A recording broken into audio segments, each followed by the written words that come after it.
बिस्मिल्लाहिर्रहमानिर्रहीम अस्सलामु अलैकुम रहमतुल्लाह। आज से चंद दिन पहले नवाज शरीफ जिस पोजीशन में था, नवाज शरीफ ये समझ रहा था कि शायद मेरे लिए ये एक बड़ा ही नादर मौका है और जर्नल आसिम का नोटिफिकेशन रोक कर मैं कोई भी अपनी डिमांड, अब कोई भी अपनी शर्त, कोई भी अपनी फरमाइश, कोई भी अपना मुतालबा पूरा करवा सकता। लेकिन नवाज शरीफ को पता नहीं था कि ये हफ्ते भर की गेम है।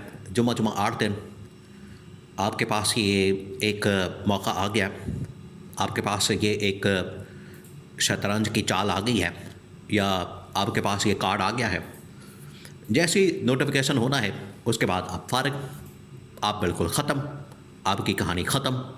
फिर आप उसी पुराने मामले के ऊपर, पुरानी तनख्वाह के ऊपर चले जाएंगे, 2017 वाली पोजीशन के ऊपर चले जाएंगे। मुझे क्यों निकाला, आप उधर ही गुमसुम हो जाएंगे, सियासत आपकी ख़त्म। ये नवाज शरीफ को पता नहीं था। हम आपको बार बार बता रहे थे कि ये टोटल जुम्मा 8 दिन की गेम है।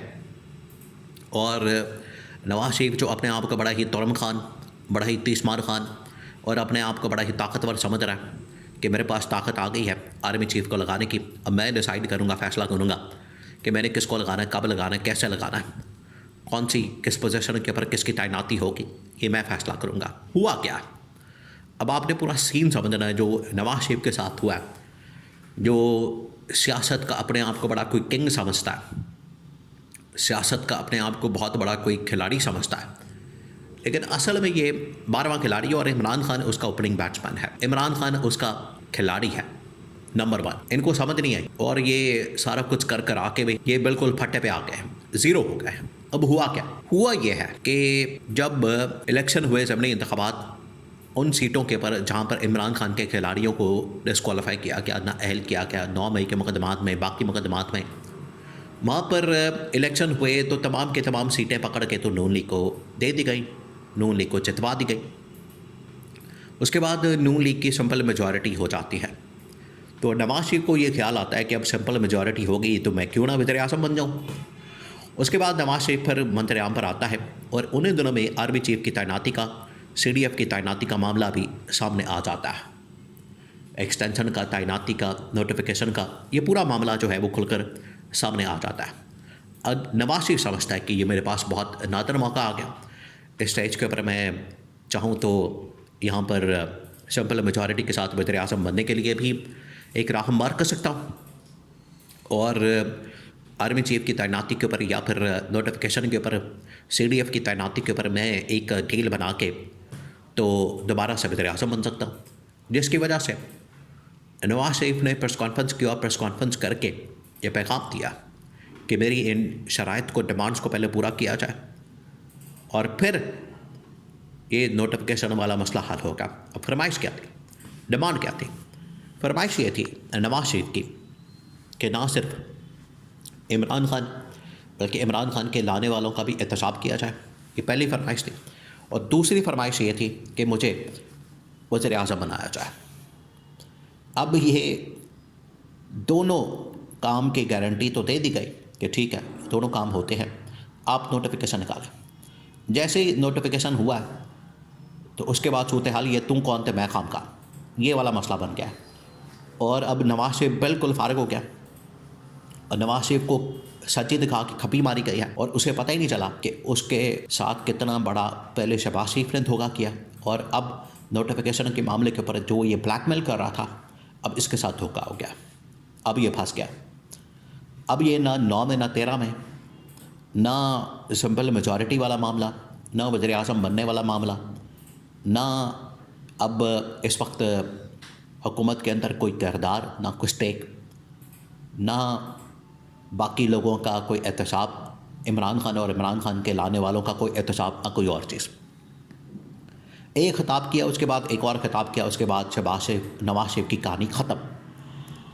अब नवाज शरीफ के पास सिवाय इसके जो एक ऑप्शन पार्टी की जानिब से दी गई थी, वो ऑप्शन ये दी गई थी कि अगर आप रेलेवेंट होना चाहते हैं, अगर आप दोबारा सीन में वापस आना चाहते हैं, अगर आप दोबारा मंजरनामे के अंदर आना चाहते हैं, तो उसके लिए जो वाहिद रास्ता है, वाहिद आपके पास जो ऑप्शन है वो ये है कि आप जाएं, इमरान खान के साथ मुलाकात करें, मीटिंग करें, तब आपकी वापसी हो सकती है, अदरवाइज़ आपकी वापसी मुश्किल, ख़त्म। अब आपकी वापसी के तमाम रास्ते बंद हो गए हैं और आपने खुद ये रास्ते बंद किए, खुद आपने अपने पाँव पर कुल्हाड़ी मारी है। ये नवाज शरीफ को बता दिया गया था। अब नवाज शरीफ के पास कोई रास्ता नहीं बचा। अब आगे जो होने वाला है इनके साथ, अब आप वो सीन समझे।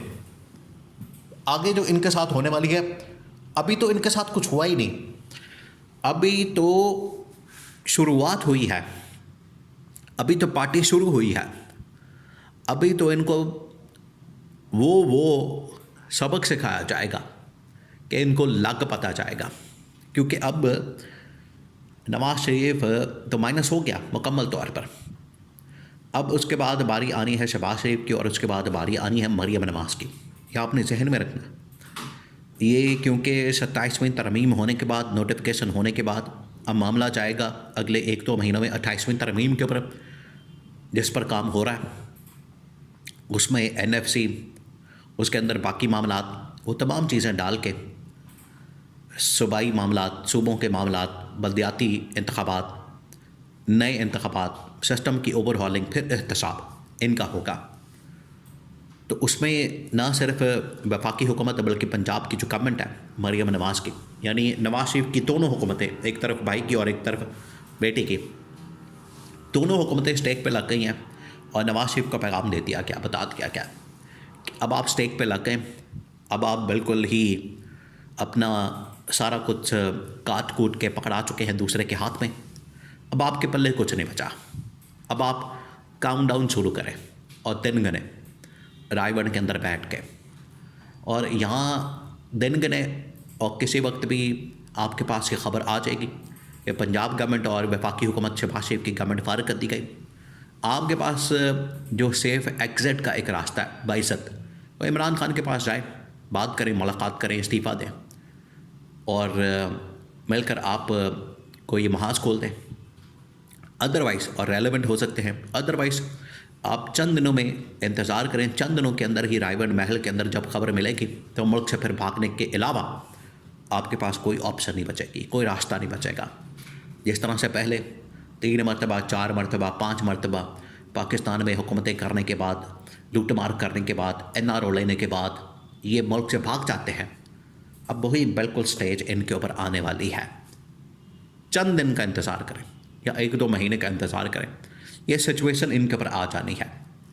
ये उसमें से फिर बच के निकल नहीं पाएंगे, फिर इनकी ना वापसी होनी है, क्योंकि जो अब इनके साथ हो गई है, जो इनके साथ अब सारा मामला कर लिया गया है, ना इनकी वापसी होनी, ना कोई NRO मिलना, ना कोई डील होनी है, ना इनके केसेस माफ़ होने हैं, एहतसाब होना है, अकाउंटेबिलिटी होनी है। फिर तेल देखेंगे और तेल की धार देखेंगे।